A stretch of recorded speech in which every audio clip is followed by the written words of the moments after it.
the whole point of this apostolic succession, this whole point of rightly dividing the word of truth, the whole point of needing to be able to have this system where the bishops are working together to keep each other right, which we see in the councils. It's the beautiful thing about the councils. It's not a bunch of guys getting together to have an argument and throw someone out. It's a bunch of guys getting together trying to help a guy see that he's wrong so that he can become right again. It's like, as you said, it's like schism.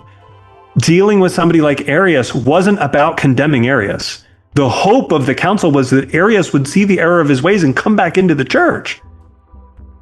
He didn't, unfortunately, but the intent of the council was to help him come back, not to throw him out. Mm-hmm. And that's important. And as you said, that's the way schism is. One of the hardest things for me when I started participating in the life of the Orthodox Church, as I said last time, unity was a huge motivator for me to try to find the historic church and to find the apostolic church.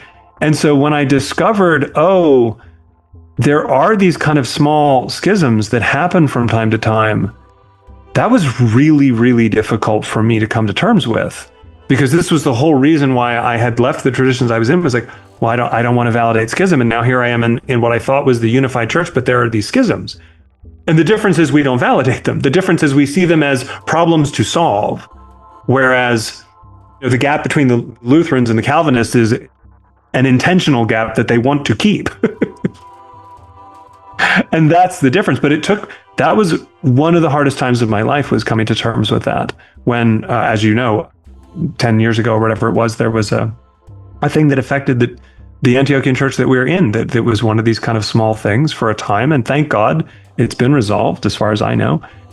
But that was really, really challenging for me to come to terms with. And as you said, it exposed the fact that, as heartfelt as my decision to join was, joining for the sake of unity was not the right reason to join.